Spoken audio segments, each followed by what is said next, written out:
गौरी की शादी एक बड़े घर के लड़के यानी कि राजेश के साथ होती है। राजेश की 4 बहनें हैं और सभी अपने भाई पर जान छिड़कती है।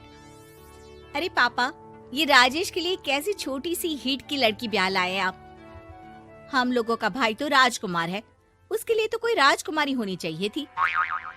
गौरी को ननद की बात बुरी लगती है और वो रोने लगती है। अरे क्यों गला फाड़ रही है? क्या गलत बोल दिया मेरी बेटी ने? एकलौता बेटा है हमारा, समझी? वो तो तेरे ससुर हाँ कराए थे, वरना मैं तो ना करवाती तेरी शादी अपने हीरे जैसे बेटे से। ननदे सास को भरती और सास गौरी से लड़ती। ये क्या है? तुम्हारी बहनें और माँ आए दिन मुझे खरी खोटी सुनाती रहती है। क्यों नहीं बोलते उन लोगों को कुछ? अरे क्या बोलूं? अब उन लोगों का इकलौता भाई और बेटा होना, तो वो लोग थोड़े इमोशनल है मुझे लेकर, समझा करो ना। और कौन सा वो लोग रोज आते हैं ससुराल से? माना एक साथ नहीं आती, लेकिन रोज कोई ना कोई तो खड़ा ही रहता है ना। खैर, जैसे तैसे कुछ साल गुजरते हैं। गौरी एक प्यारे से बेटे की माँ बनती है। सुनिए, हर बात पर ससुर जी से पैसा मांगना ठीक नहीं लगता। आप कोई काम क्यों नहीं करते हैं? काम तो मैंने कभी किया ही नहीं गौरी। पापा के पास इतना पैसा है कि मुझे जरूरत ही नहीं पड़ी। लेकिन कहते हैं ना, हर दिन एक सा नहीं होता। गौरी के ससुर की मृत्यु हो जाती है और घर में गरीबी छा जाती है। गौरी ननद को फोन करती है।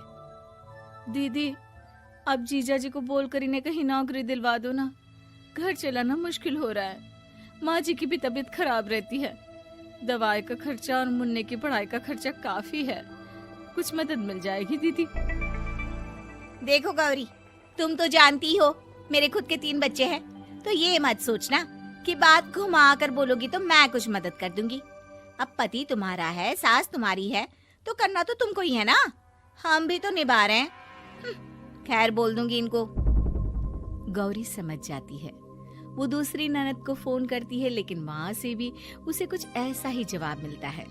अरे भाभी, हमारा भाई कैसे काम करेगा? वो तो राजकुमार है। बस आप जरा माँ का ख्याल रखो, उन्हें कोई तकलीफ मत होने देना। बाकी करते हैं बात आराम से। गौरी के सामने संकट आ जाता है कि वो कैसे अपना परिवार चलाए। ना पति काम करना चाहता है और ना ननदे मदद। फिर एक रोज गौरी की सहेली कहती है, गौरी, मैं ना एक फैक्ट्री में काम करती हूँ, तुम्हारी परेशानी समझ सकती हूँ। क्यों नहीं तुम भी मेरे साथ वहाँ काम करती? अरे लेकिन मुन्ना तो छोटा है ना। तो क्या हुआ, तेरी सास और पति तो घर पर ही हैं, वो लोग संभाल लेंगे। तू चल मेरे साथ। गौरी ने अब काम करना शुरू कर दिया था, लेकिन उसका सपना अपने बेटे को अच्छी शिक्षा देने का था। गौरी अपने भाई से कहती है, भाई, आपके बच्चे जिस स्कूल में पढ़ते हैं उस पर मेरे गौरव का भी एडमिशन हो सकता है क्या? अरे कैसे बात कर रही है गौरी?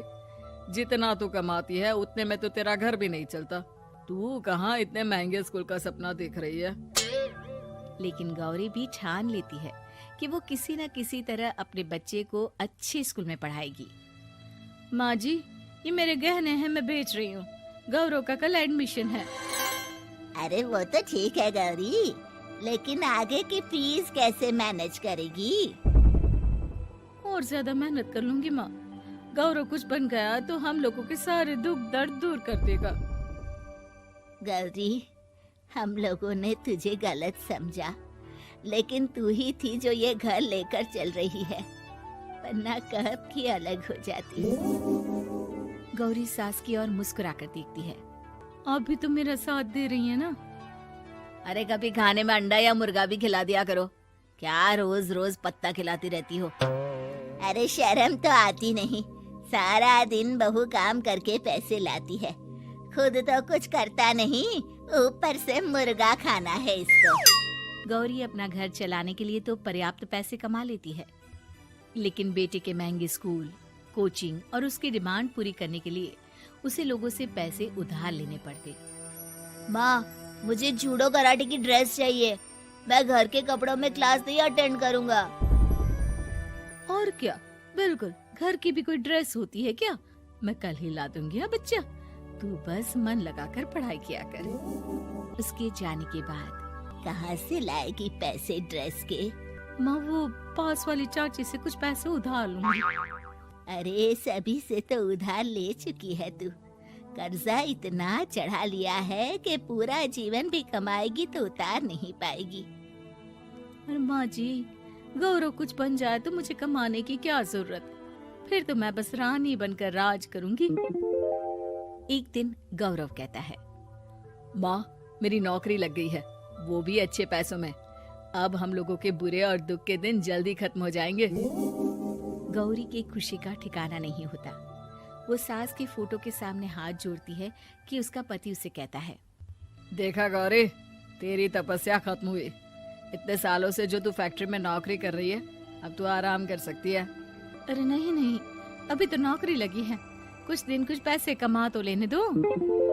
कुछ महीनों बाद गौरी की ननद गौरव के लिए रिश्ता लेकर आती है। अरे भाभी, वो मैं ना रिश्ता लेकर आई थी गौरव के लिए, सुना अच्छा कमा रहा है। क्यों?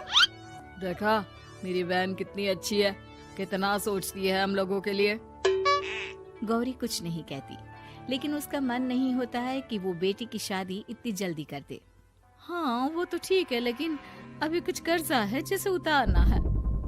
तो क्या हो गया, शादी के बाद भी उतार लेगा। कम से कम एक लड़की आ जाएगी तो आराम रहेगा। गौरी लोगों के प्रेशर में आकर बेटे की शादी कर देती है और शादी के बाद एक दिन जब अपनी फैक्ट्री में जाती है, मैनेजर साहब, कैसे इस फैक्ट्री में 22 साल काम कर लिया पता ही नहीं चला। अब तो बेटा सेटल हो चुका है, नौकरी की जरूरत नहीं है। लेकिन आप सभी का शुक्रिया। गौरी बहन, बहुत मेहनत की तुमने जीवन में, अब भगवान कोई मुश्किल ना दे।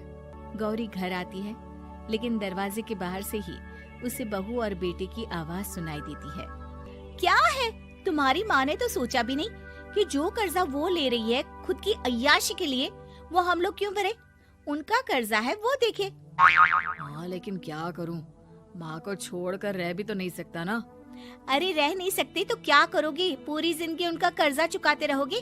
कल को हमारी भी फैमिली बढ़ेगी, कैसे मैनेज करेंगे? मैं नहीं जानती, साफ साफ बोल दो पैसे नहीं है फालतू के। जिसका कर्जा है वही निपटाए। गौरी बेटे बहू की बात सुनकर स्तब्ध रह जाती है और अंदर न आकर वहाँ से सीधे फैक्ट्री जाती है। मैनेजर साहब, मैं सोच रही थी कि इतनी जल्दी नौकरी नहीं छोड़नी चाहिए, जब तक हिम्मत है तो कर लेते हैं। वो मेरा इस्तीफा ना वापस कर दीजिए। ये बोलकर गौरी की आंख लाल हो जाती है। मैनेजर समझ जाता है कि गौरी की उम्मीद टूट चुकी है। वो उसके हाथ में इस्तीफा रखकर कहता है, कर्जा माँ का है तो माँ ही चुकाएगी। माँ का कर्जा आज तक क्या कोई चुका पाया है?